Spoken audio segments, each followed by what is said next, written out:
오늘 이 시간에는요, 우리가 바라보아야 할 지도자라는 제목으로 함께 하나님 말씀을 듣겠습니다.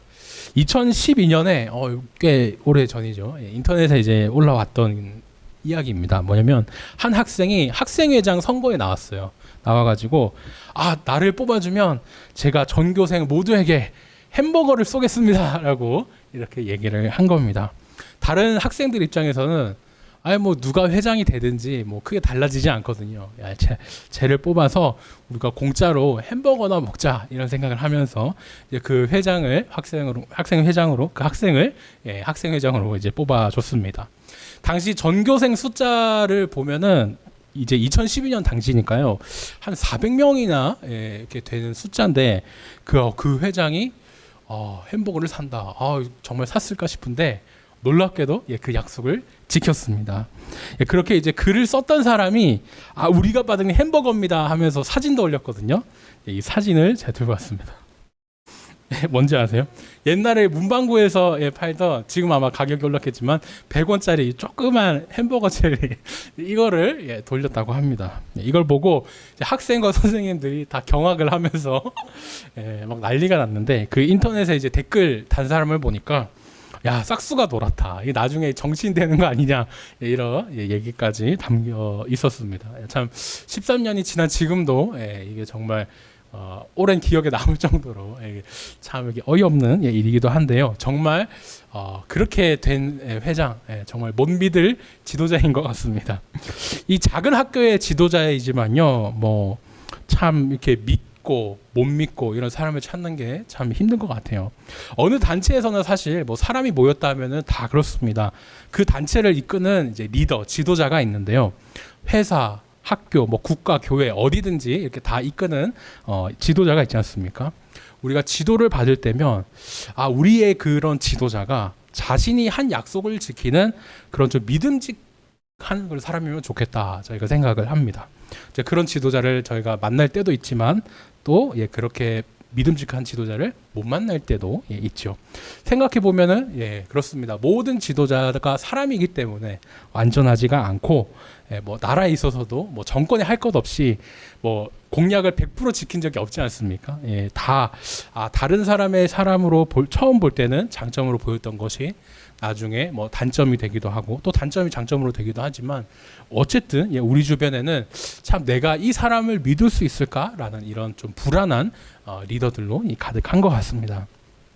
이 사람을 믿고 내가 따라갈 수 있을까? 이 사람이 우리를 잘 지도해 줄까? 이런 고민을 누구나 저희도 하고 있는데요. 이런 고민을 또 했던 사람들이 있습니다. 바로 역대기 말씀을 듣는 이 이스라엘 백성들이 그랬어요.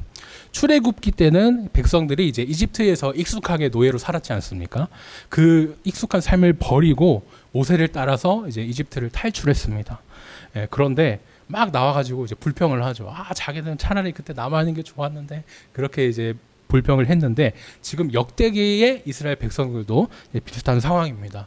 바벨론 때 이제 포로로 끌려가서 페르시아로 이제 나라가 이제 바벨론을 멸망시킨 다음에 자신들이 해방돼서 이제 다시 고향 땅으로 돌아왔는데, 그 익숙한 포로 생활, 노예 생활을 이제 마치고 돌아왔더니 이 유다 예루살렘 땅이 완전히 허허벌판인 거예요. 폐허가 되어 있습니다.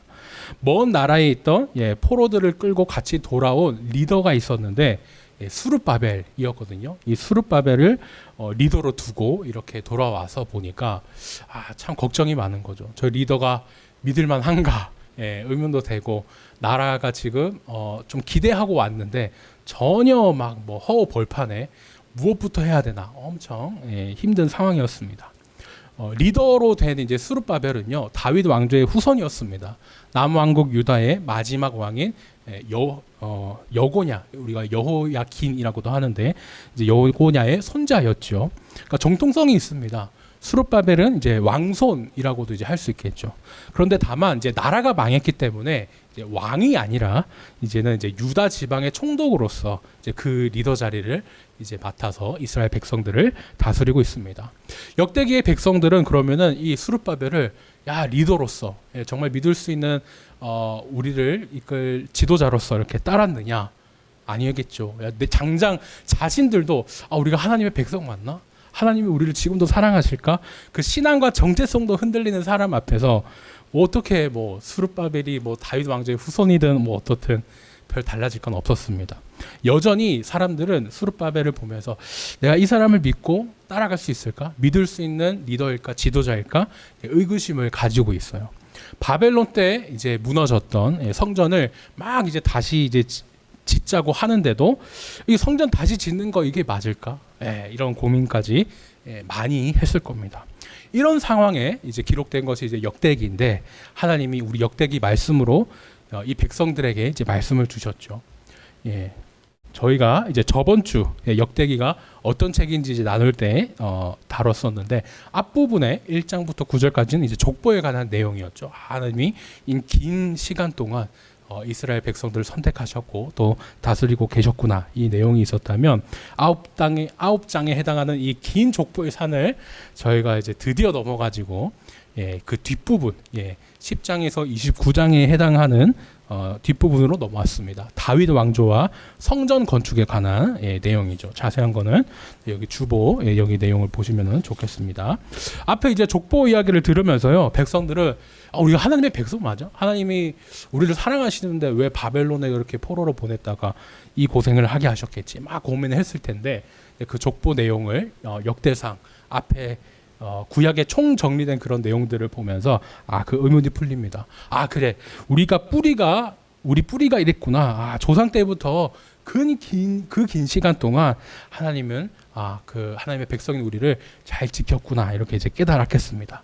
그러고 나서 이제 오늘 저희가 이제 살펴보게 될 뒷부분 여기부터는 스룹바벨이 다윗의 후손이라는데 그 다윗 왕조 뭐 어떻고 그 다윗 후손의 스룹바벨이라는 사람 리더자로서 정말 믿을 수 있을까? 그런 질문을 했을 텐데 그 질문이 또 풀리는 부분입니다.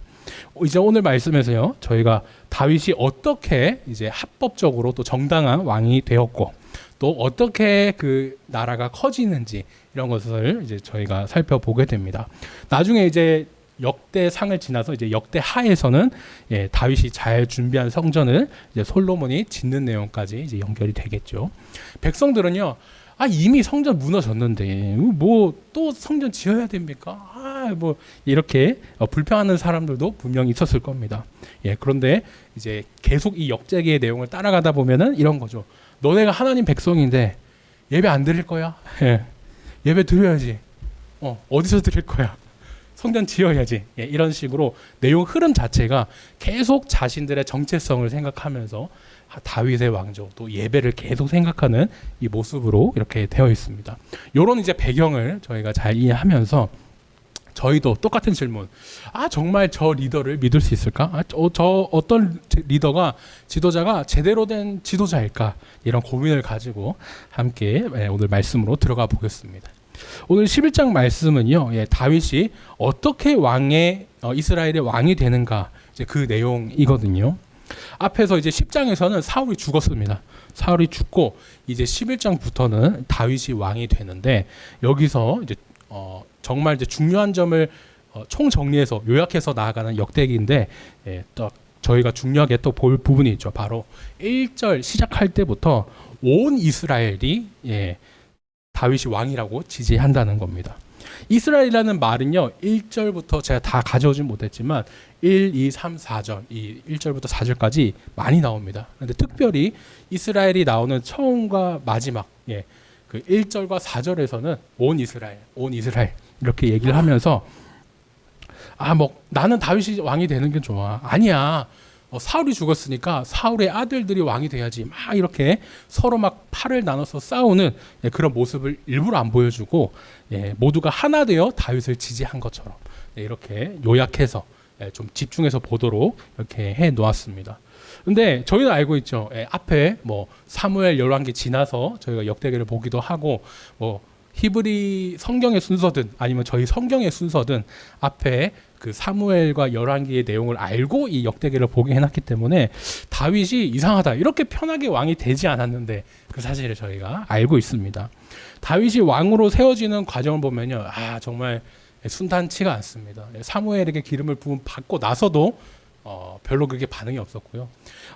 내가 정리를 하자면은 사울이 어떻게 됐습니까? 계속 다윗을 질투하면서 제가 나중에 왕이 된다고 죽이려 하죠. 계속.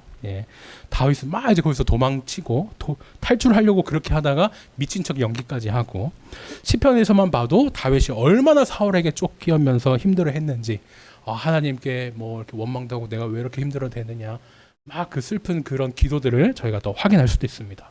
분명히 우리는 다윗이 이렇게 정말 힘든 시간과 여러 그 고난 역경을 거쳐서 왕이 된 걸 알고 있는데, 이 역대기만 보면 정말 편하게 그냥 쑥 왕이 된 것처럼 이렇게 보이죠. 사울이 죽고 나서도 사실 다윗은 잘 안 불렸습니다. 사무엘이 이제 당신이 이제 왕입니다, 왕이 될 거야, 이렇게 기름을 부어줬는데도 우리가 생각하기에는 하나님이 기름 부어주셨으면 하나님이 책임져 주시고 그때부터 왕으로서 막 탄탄대로를 막 이렇게 열어주셔야 될 것 같은데 계속 힘들죠. 뭐 반응도 없고요. 사울의 아들들이 사울이 죽고 나서도 계속 힘든 게 마찬가지 이어집니다. 사울의 아들들이 아니야, 우리 아빠가 죽은 거니까 내가 왕이 돼야 돼 하면서 다윗에게 왕자리를 안 넘겨줬지 않습니까? 계속 버티면서 다윗은 유다 지파 쪽에서 이제 세워져서 왕이 됐지만 나머지 부분은 이제 사울의 아들이 버티면서 이렇게 나라가 분열 왕국 때와는 또 다르게 이제 나눠지는 그런 모습을 봤습니다. 다윗이 그래서요, 유다 지파에서만 처음에 왕을 좀 맡다가 그렇게 나고 나서 그렇게 7년 반을, 그렇게 반쪽짜리도 아니죠, 훨씬 작은 지역을 다스리는 왕으로 있다가 이스라엘 전체를 다스리게 되는 것이 7년 반이나 7년하고도 반년이 걸려서 그 후였습니다.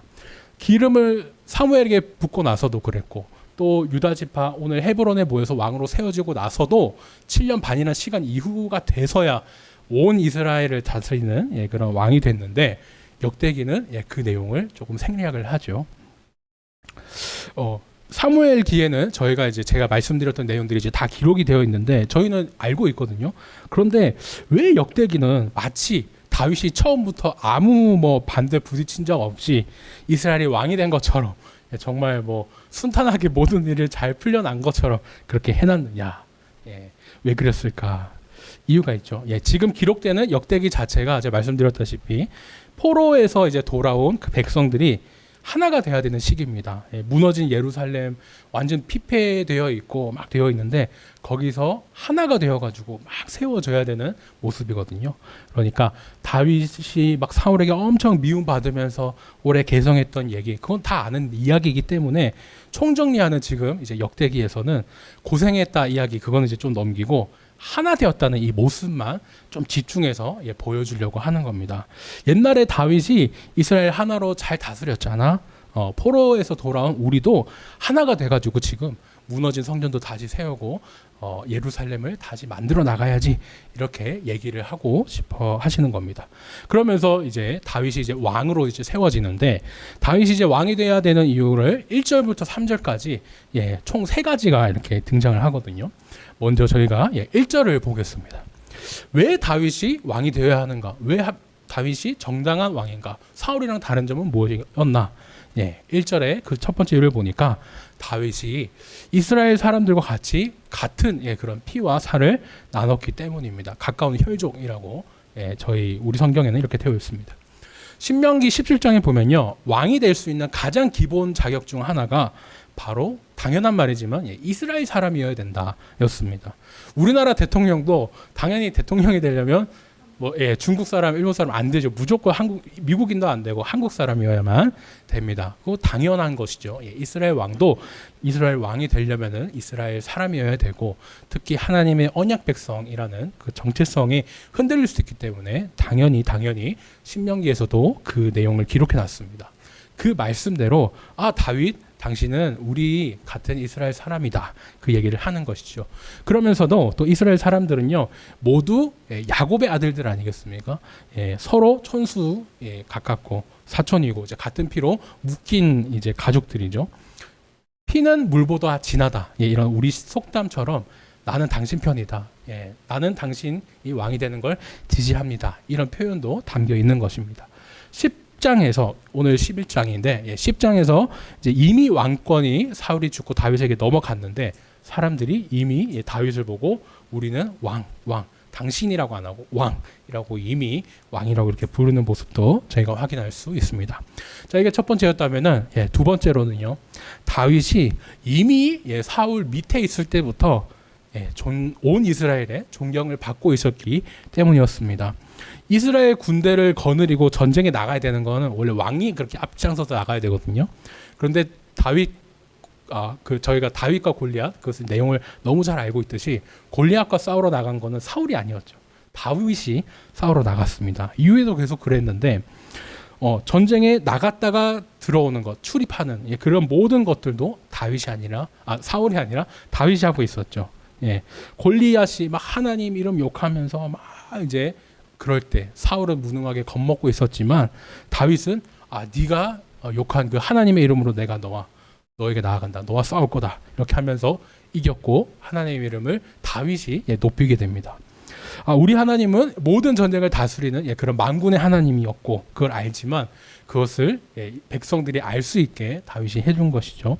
몸소 체험할 수 있게 해주면서 이미 백성들은 사울은 천천히지만 다윗은 만만이다. 이렇게 고백할 정도로 이렇게 부르짖을 정도로 다윗이 사실 왕이 되어야 되는 거 아니냐 이런 생각들이 다 있었습니다.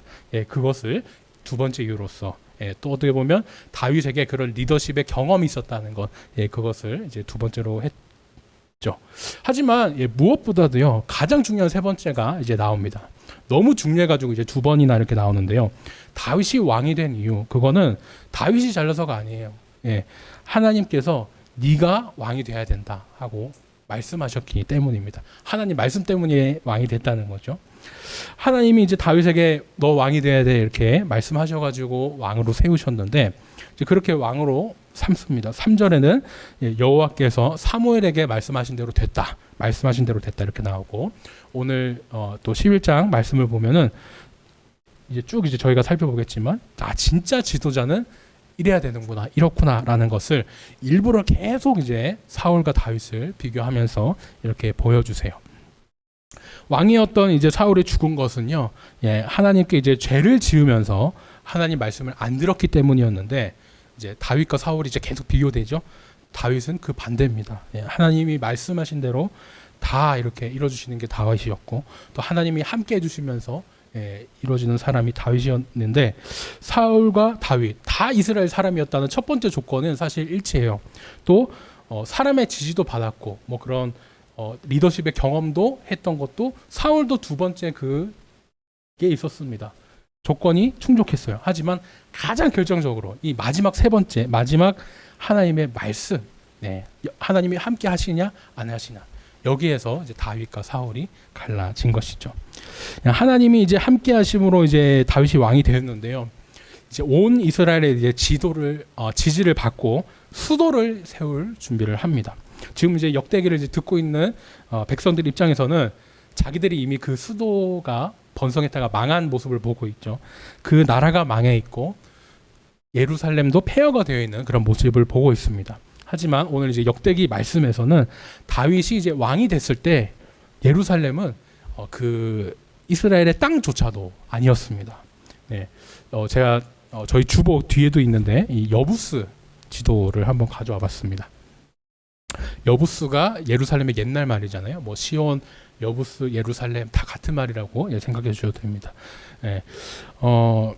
주변이 이제 산으로 딱 둘러싸여 가지고 유다 지파 산지 이제 딱 중심이기 때문에 정말 공격하기도 힘들고 수비하기는 엄청 좋은 곳이지만 공격하기도 힘든 곳이었기 때문에 여호수아 때 이곳을 정복을 못합니다. 여호수아가 정복하라고 했는데 포기를 하죠. 그러고 나서 지금까지 다윗 전까지 계속 정복하지 못한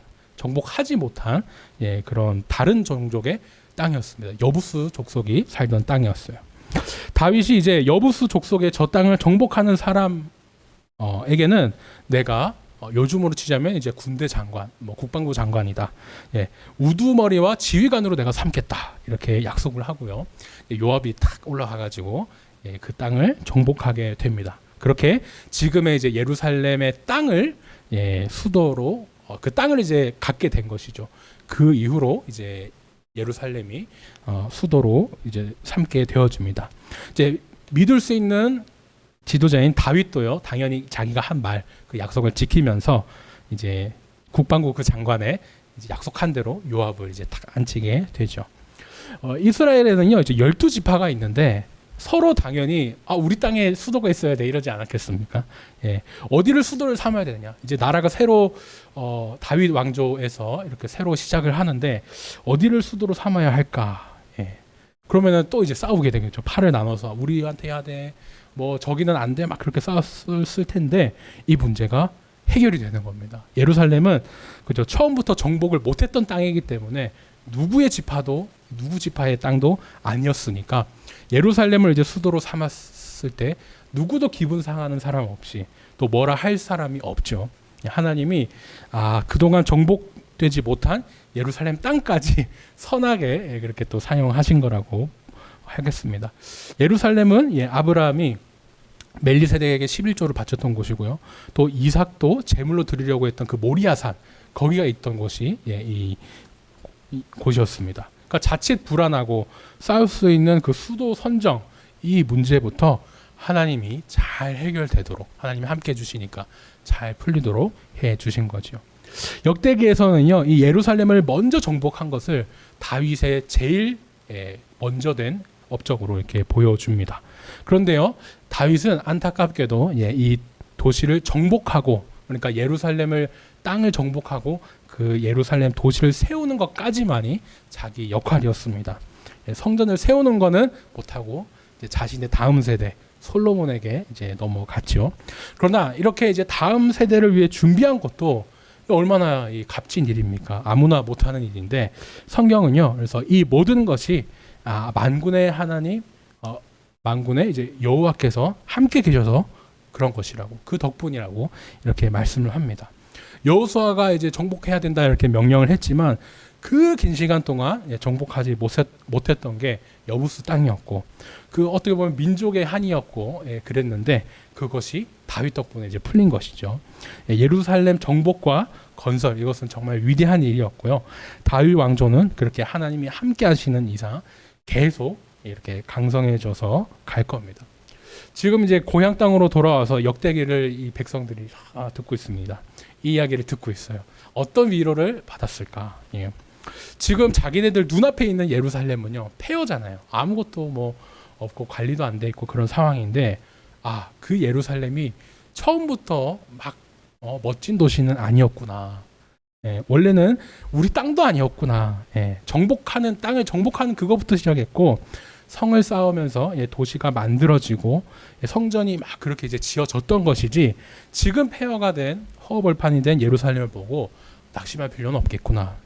이제 다시 시작이다. 그때 그랬던 것처럼 하나님과 함께 한다면은 우리도 다시 도시를 세우고 또 성전도 세울 수 있어. 이렇게 큰 위로를 받았을 겁니다.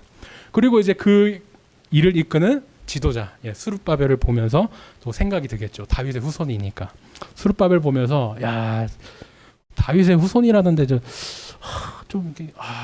못 믿어온데 믿을 수 있나 의심도 이제 들고 했지만 오늘 역대기 또 말씀을 들으면서 그래도 성경에 나온 다윗의 모습을 보니까 그래도 진짜 믿을 만한 지도자가 딴 게 아니구나. 뭐 경험 그게 아니고 하나님이 함께 하시는 거. 그 사람이 진짜 믿을 만한 지도자구나 이렇게 생각을 하면서 스룹바벨이 하나님이 함께하는 사람으로서 믿을 수 있는 지도자인 것을 또 알게 됩니다. 오늘 저희가 이제 읽은 9절 이후에는요. 저희는 9절까지만 읽었지만 10절에도 얘기가 쭉 나오거든요. 엄청 긴 것을 저희가 다 다룰 수는 없겠지만 조약하자면요. 이후에 이제 주변에 함께 이제 도와주는 동력자들이 나옵니다. 뭐 장군들이라고 할까요? 아니면 이제 용사들 이렇게 이름이 쭉 나오는데 그 사람들이 한 이야기들 이렇게 쭉 나옵니다. 12장까지 쭉 이어지는데 그 긴 내용을 요약하자면은 이렇습니다. 10절 끝에 이 용사의 우두머리들도 여호와께서 이스라엘에 대하여 이르신 말씀대로 한 거였다. 그러니까 다윗을 도와가지고 막 이제 이 용사들이 동력자로서 막 하고 있지만 다윗 좋아가지고 막 그렇게 했다기보다는 다윗을 도운 사람들도 다윗을 도운 게 아니라 하나님 시키는 거대로 한 거였다. 하나님의 말씀대로 순종한 거였다. 이렇게 정리를 하면서 저희가 또 요약이기 때문에 볼 수 있겠습니다. 하나님과 함께 나라가 하면은 그죠, 나라가 흥하는 것이고 아니면은 망하고, 이 뭐 너무나 당연한 이야기인데 이때 딱 정리가 되면서 나중에 쭉 이어지는 뭐 다윗, 솔로몬 이후에 뭐 북왕국, 남왕국 나눠서 가는 이 여러 왕이 나올 때도 이 사실들이 반복이 돼요. 요즘에는 이제 뭐 선한 왕, 악한 왕, 우리 사람 모두가 악하기 때문에 뭐 선한 왕, 악한 왕 이렇게 크게 구분하진 않지만 이제 성경에서 어땠다 이렇게 구분할 때 보면요, 왕 기준이 있습니다. 왕이 정치를 잘했다, 뭐 전쟁에 잘했고, 뭐 부를 많이 쌓았고, 이거 가지고 하나님이 이 왕이 선했다, 뭐 하나님 보시기에 뭐 선했고 막 그렇게 평가하지 않습니다. 딱 한 가지 그 기준 뭐냐면 하나님이랑 가까이 지내면서 하나님 말씀대로 살았나 안 살았나, 하나님께 지혜를 구해서 하나님 주신 지혜대로 했느냐 안 했느냐, 그거 가지고 하나님 보시기에 악했다, 선했다, 착했다, 그것이 이제 구분이 되는 것이죠. 오죽하면요, 이제 다윗의 첫 업적이 제가 예루살렘 정복이라고 이렇게 말씀을 드렸는데, 솔로몬의 첫 업적이 성경에 기록된 단어 그대로 두 창녀의 아들을 지혜롭게 재판한 그 솔로몬의 재판한 일이거든요. 그게 솔로몬이 지혜로 다스렸다는 그 첫 번째 업적을 제일 크게 보고 있는 겁니다. 하나님이 주신 지혜로 나라를 잘 다스리는 것, 그것이 얼마나 중요한가. 다윗이 나라를 세운 것 못지않게 이후에 하나님 주신 지혜로 다스린 것 중요하다. 이것을 쭉 이렇게 역대기가 보여주고 있습니다. 오늘 말씀을 제가 정리하겠습니다. 저희가 이제 역대상 11장 말씀으로 긴 족보의 그 터널을 지나서 여기서 역대상 읽다가 그만두시는 분들도 참 많다고 하는데, 저희는 그 터널을 잘 지나서 다윗이 왕으로 세워지는 이 후반부 내용까지 들어왔습니다. 사울과 다르게요, 이 다윗이 정당하면서도 또 믿을 수 있는 왕으로 세워졌던 근거 세 가지가 있었죠. 이스라엘 사람이었다는 거, 당연히 육체적인 조건도 있었고, 두 번째로 사울 밑에서 그런 리더십의 경험도 했고, 또 힘과 명예도 얻었던 것도 있을 거겠습니다. 하지만 이것은요, 다 사울도 가졌었던 거잖아요. 결국에는 사울과 다윗을 다르게 만들었던 결정적인 그 마지막 세 번째는 바로 하나님의 말씀이 있었느냐 없느냐, 그것이었습니다. 다윗이 믿을 수 있는 지도자로 참된 왕이 될 수 있었던 이유는 하나님이 그렇게 왕으로 세울 거라 약속하셨었고 그 약속을 지키셨기 때문입니다. 또 다윗도 하나님이 약속을 지키시는 모습을 보면서 자신도 내가 저성 정복하면은 국방부 장관 시켜줄게. 실제로 요압을 국방부 장관 자리에 앉히는 약속을 지키는 모습도 보여주죠. 이제 역대기 말씀을 이제 듣는 이 백성들은요, 다윗의 이야기를 이렇게 쭉 들으면서 우리와 함께 있는 스룹바벨, 저 사람도 다윗의 후손인데 이게 뭐 다른 게 아니고 하나님 말씀대로 하는 사람인데 믿어볼 수 있겠는데, 이제 믿을 만한 지도자로 둡니다. 그러면서 처음 이제 다윗이 예루살렘을 정복하고 세웠었을 때 그때처럼 우리도 지금 폐허가 된 예루살렘을 다시 세워보자, 성전도 다시 세워보자, 이렇게 생각했겠죠. 그렇게 성전까지 다시 세우게 됩니다. 목사님, 그러면 그때 지은 성전 지금 어디 있습니까? 설명해 드리자면 스룹바벨 성전이 신약 시대에 이제 헤롯이 계속 중축이 이루어졌는데, 헤롯이 중축하면서 헤롯 성전으로 완성이 돼요. 저희가 신약 때 예수님이 보시고 많이 나오는 성전이 이 스룹바벨이 먼저 지었던 그것을 소위 말하는 리모델링 같은 거죠. 이렇게 개량하고 중축하면서 이렇게 만들어진 게 헤롯 성전이었습니다. 그러니까 솔로몬 성전은 처음에 솔로몬이 지었지만 바벨론 침략 때 이제 없어졌고, 두 번째 스룹바벨 성전을 이제 포로에서 돌아온 스룹바벨 중심으로 이스라엘 백성들이 지었는데, 이것은 그래도 신약 시대까지 남아가지고 헤롯이 중축해서 쓰고 있었던 것이죠. 그런데 이 성전도 어떻게 됩니까? 나중에 로마에 의해서 이 성전도 이제 무너지게 됩니다. 당시 백성들은 이렇게 생각했을지도 모르겠어요. 하나님, 나중에 가서 무너질 거 왜 그 성전을 다시 짓게 했습니까? 후대의 성전이 무너질 거 알았다면, 스룹바벨, 당신이 우리를 속였네. 당신만 참 못 믿을 지도자야. 뭐 이랬을지도 모르겠습니다. 하지만 다윗이 왕이 되고 또 예루살렘이 처음 세워졌던 게 말씀으로 됐던 것처럼 이 성전이 무너진 것도 사실 또 말씀대로 된 것이었죠. 신약에서 제가 이제 실제 사람 크기의 헤롯 성전을 이렇게 재현한 모습을 사진을 들고 왔는데요. 신약에서 제자들이 이 번쩍번쩍 원래 삐까번쩍 이런 말 쓰면 안 되는데 정말 번쩍번쩍 멋진 이 성전 건물을 보고 막 감탄을 하는데 예수님이 그래요. 야, 너희들은 이 큰 건물만 보이냐? 이 건물은 돌 하나도 남지 않고 다 무너질 것이다. 그렇게 말씀을 하셨죠. 사실 성전은 제대로 그 기능을 못하고 있었습니다. 원래는 성전이 하나님과 죄인인 사람이 만날 수 있게 제사도 드리고 그렇게 온전하게 죄인과 하나님을 만나게 해주는 그런 장소여야 되는데 그 성전이 워낙 당시 종교 지도자들이 타락하니까 제 기능을 못하고 있잖아요. 그러면서 막 엄청 화도 내셨는데 하나님이 이제 하나님을 만날 수 있는 성전이 제 역할을 못하고 그냥 번지르르 하면은 이게 그냥 건물만 있는 거지 이 성전이 제대로 된 성전이 아니잖아요. 예수님은 이런 건물로 된 성전은 무너진다 이렇게 하시면서 정말 나중에 로마의 공격을 받아서 이 건물이 무너지게 됩니다. 그런데 이 건물은 무너지지만 죄인과 하나님을 만나게 해주는 진짜 성전이 우리에게 오셨죠. 무너지지 않았습니다. 성전이 사람이 자신의 죄를 용서받고 하나님을 만나는 곳인데 원래는 그죠. 사람이 하나님을 만나러 성전에 가야 되는데 놀랍게도 하나님이 사람의 몸을 입고 죄인인 우리에게 만나러 오셨죠. 예수님입니다. 오셔서 죄인인 우리의 죄를 또 용서해 주시고 내 죄값을 나 대신 지고 돌아가셔서 언제 어디서든 우리가 하나님 앞에 나아갈 수 있게 예수님이 우리의 성전이 되어 주셨습니다. 수룹바벨이 지었던 성전은요 건물이기 때문에 무너졌지만 대신 수룹바벨의 후손인 유다 지파이기 때문에 수룹바벨의 후손인 예수님이 진정한 성전으로 이것도 놀라운 연결이 이어집니다. 그 진정한 성전으로 우리에게 오셨습니다. 유다 지파인 다윗의 자손이었기 때문에 수룹바벨 같이 불완전한 지도자도 아니죠. 완전한 왕으로 또 선한 목자로 우리에게 오셨습니다. 죄인인 다윗과 솔로몬과 다르게 또 아무런 죄도 없으셨고 이제 그렇게 우리는요 불완전한 그 왕, 불완전한 사람의 지도자가 아니라 완전하신 예수님을 또 바라볼 수 있게 됐습니다. 우리 대한민국에 새로운 대통령이 당선이 됐어요.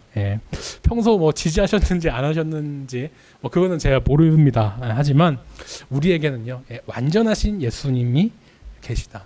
완전하신 예수님이 우리의 지도자로 계시다는 사실을 잊지 않았으면 좋겠습니다. 나라뿐만 아니고요 교회에서도 담임 목사님이 아니면은 부족할 수도 있고 또 아니면 학교에서도 직장에서도 얼마든지 우리 주변에 못 믿어온 지도자가 있을지라도 주님 저 불쌍한 지도자에게 솔로몬과 같은 지혜를 주십시오.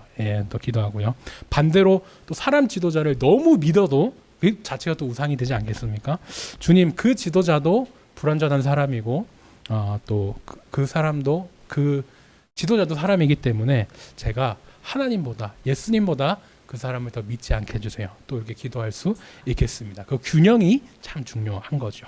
바라기는요 완전하신 지도자이며 또 선한 목자 되시는 예수님만 바라보는 저와 우리 늘친한 성도님 되시기를 예수님 이름으로 축원합니다.